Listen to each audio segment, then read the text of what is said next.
fameux soir où les gens s'amusent et se déguisent, les âmes finissent morcelées, scellées lorsque l'enfance se brise. Horreur, mystère, un vent glacial fait trembler jusqu'en Antarctique. Légende urbaine, creepypasta, c'est l'heure du récit fantastique. Je fais des cauchemars. Je fais beaucoup de cauchemars. Beaucoup trop. 3 à 4 chaque nuit. J'essaye de les noter dans un carnet posé sur ma table de chevet. Ça fait maintenant 1 mois que j'emmagasine les récits de mes nuits agitées, ou les simples bribes encore dans ma mémoire. Mes nuits se passent toujours de la même façon. Je vais me coucher, je me réveille avec le cœur battant, vers 2 ou 3 heures du matin. J'ouvre mon carnet, j'écris ce dont je me souviens, puis je me rendors. Je me réveille en sursaut à 4h09. J'ouvre mon livre, j'écris, je me rendors. Pour finir, je me réveille tétanisé à 6h34. J'ouvre mon journal lentement, j'écris encore en tremblant, et soit je continue le supplice encore une fois, soit je me lève. Je n'ouvre jamais mon carnet en journée. En fait, je ne l'ai jamais ouvert, sauf pour noter mes terreurs nocturnes. J'ai peur de me souvenir. Je vois un psychologue depuis quelques mois. Il m'encourage à l'ouvrir, à lire, à affronter et vaincre mes peurs. Il dit que mes cauchemars s'arrêteront peut-être si je ne les refoule pas. C'était déjà lui qui m'avait encouragé à acheter le carnet. Si j'écris ces lignes, c'est parce que ce soir, je vais le faire. Ce soir, je ne vais pas dormir. Je vais lire et réécrire sur ces feuilles ces rêves qui me hantent. Quand j'aurai fini, j'écrirai mon ressenti. Je n'ai pas fini de lire mes cauchemars. En réalité, je n'en ai lu que 3. Mais une personne apparaît dans ces 3 cauchemars.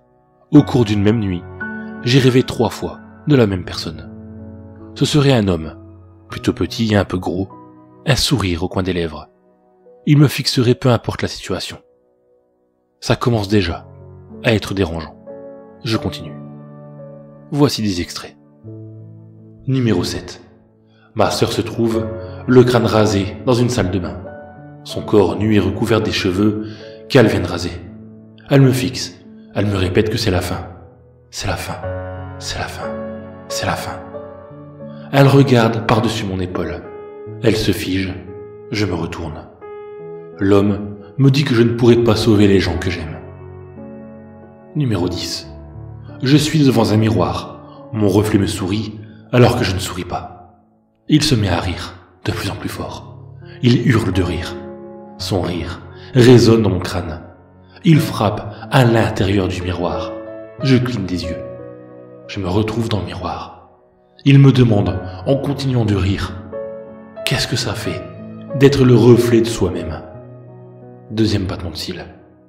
C'est maintenant l'homme qui se tient face à moi. Il sourit. Je lui dis, qu'est-ce que ça fait de ne pas être réel? Je suis là. Comment puis-je ne pas être réel? Numéro 11. Une pièce sombre. Je ne vois rien. Mes parents sont éclairés au loin. L'obscurité m'oppresse. Mon cœur me fait mal. Ils me regardent avec pitié. Je suis moi, enfant. J'ai peur. Mes parents partent. J'essaye de les suivre, mais mes bras sont retenus. Je me débat. Je ne les vois plus. Ils sont partis. Une main rassurante se pose sur mon épaule. C'est l'homme. Papa, maman, vous ne m'aimez pas? J'ai prêté mon carnet à mon psychologue. Je n'ai pas dépassé le 11e souvenir. Il m'a dit que c'était déjà une progression, que je suis perturbé par quelqu'un et que mes rêves sont sans doute ce que je rejette. Une vérité glacée qu'il faut que je brise. J'ai hurlé en plein milieu de la séance. Je me rappelle de chaque mot que j'ai hurlé, comme si je les avais appris par cœur. Docteur, docteur, docteur, arrêtez vos phrases qui n'ont aucun sens. Comprenez-moi, aidez-moi, sauvez-moi, ou achevez-moi. Il m'a dit de me reposer. J'ai peur. J'ai peur. J'ai peur de fermer les yeux, de les ouvrir. J'ai peur d'être fatigué, de dormir. J'ai peur de le voir encore, l'homme. Voilà comment il s'est présenté à moi. Je ne sais plus quand il l'a fait. L'a-t-il seulement fait?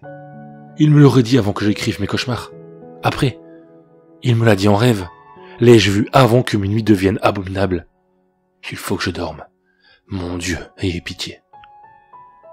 Toujours le même rituel nocturne. Je ne me souviens toujours de rien. Je tourne en rond. Tout ce qu'il y a autour de moi me protège.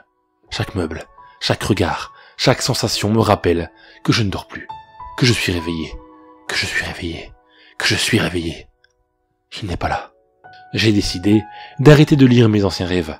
Je veux juste lire ceux que j'ai écrits la veille. J'ai la sensation que ce sera plus utile. Numéro 34. Il y avait un bloc de marbre, je crois. L'homme taillait quelque chose dedans. Un travail qui demandait du temps. Il me laissa voir son œuvre. Un homme avec une capuche, qui avait l'air d'avancer avec crainte. Il me regarda d'un air surpris. Il m'a demandé si je me souvenais. Non, je ne me souviens pas. Mais je lui ai répondu, ça arrive. Numéro 35. J'étais devant les corps démembrés de mon père et de ma sœur, dans cette voiture accidentée que j'allais faire brûler. Tout était prémédité. Une balade, un virage trop serré, puis le fossé. Le meurtre de ma sœur, un tournevis dans la trachée, lui avait suffi. La torture du père, puis la dissection, et enfin le bûcher. Et je l'ai regardé brûler. Brûler sans rien ressentir, sans rien dire, sans rien penser. Je porte un masque. Je me vois de l'extérieur. C'est le visage de l'homme. Je m'arrête au numéro 35. Le dernier sera pire que les autres. Je n'ai plus la force de subir ça. Je suis en larmes. Qu'est-ce que c'est? Cet homme? Pourquoi je dois subir ça? Je n'en peux plus. Je m'en vais. En me levant, j'ai eu un flash. Un cauchemar. Peut-être est-il dans le carnet, mais j'ai un mal de crâne horrible. Voilà ce dont je me souviens. Numéro, je ne sais plus quoi. J'étais de nouveau enfant. Mes parents, paniqués, voulaient me mettre un pyjama avant de sortir de la maison pour nous cacher dans une cave. Une immense tornade, comme on n'en voit que dans les films, fonçait droit sur nous. Lentement, irrémédiablement. Hypnotique, elle avançait. Et je refusais de m'habiller, absorbé par sa sinistre fureur. Elle avala la maison d'en face dans un vacarme assourdissant. Mes parents hurlaient, mais plus rien ne comptait. La tornade arrivait, doucement, avec une puissance terrifiante. La sensation du verre de la fenêtre qui se brise s'est faite ressentir. Puis plus rien. Le temps était soudainement comme arrêté. Quelqu'un me tendait la main. Il a dit qu'il était l'homme qui pouvait me sortir de là. Je pris sa main. Il me ramena à lui. Il m'embrassa. Il me lécha doucement le cou. J'étais paralysé. Il murmura que tout allait changer pour moi. Il commença à glisser sa main dans mon pantalon. Je le regardais horrifié.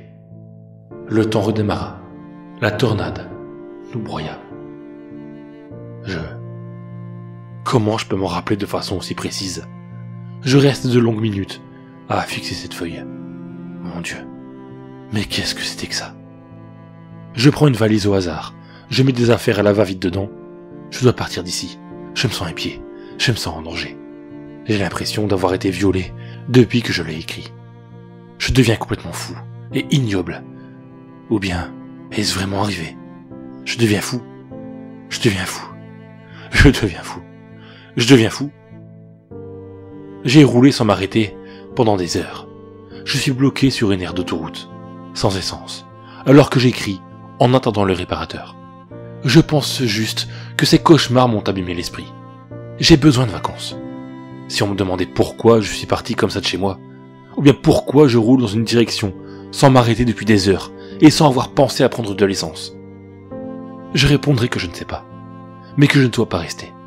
J'ai envie de partir, mais je regrette d'être parti. Le réparateur ne va pas tarder. Il est temps, il fait presque nuit. Je me suis endormi. Où est mon carnet? Tant pis. Numéro 37. Je suis dans un cimetière. Il fait noir. Je suis angoissé. Il n'y a pas un bruit. J'ai les mains pleines de sang et j'ai une pelle près de moi. Je me mets à creuser dans une tombe et un squelette animé sort de la sépulture.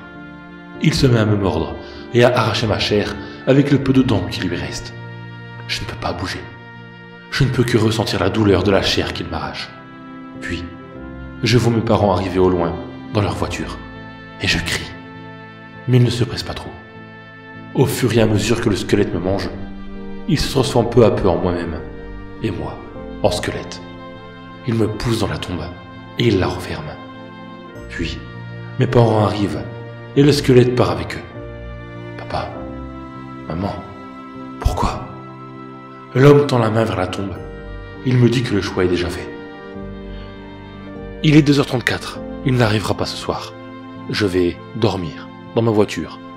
Je ne trouve plus ce foutu carnet. Numéro 38. L'homme descend dans une cave. Un enfant et sa mère sont enchaînés.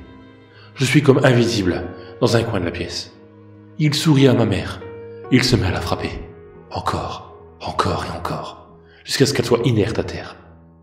Il lui enlève le peu d'habits qu'elle avait et demande à l'enfant de la regarder.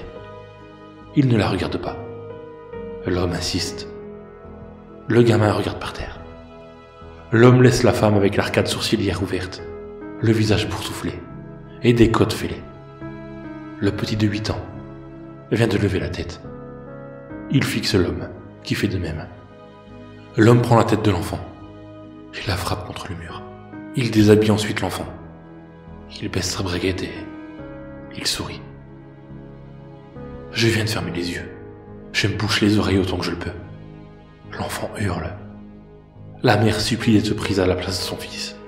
Puis, le silence. Je rouvre les yeux. La salle est vide. Il ne reste que du sang séché. Il me fixe.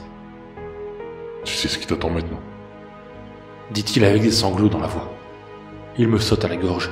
Il essaye de m'étrangler. Mais ton choix est déjà fait, n'est-ce pas?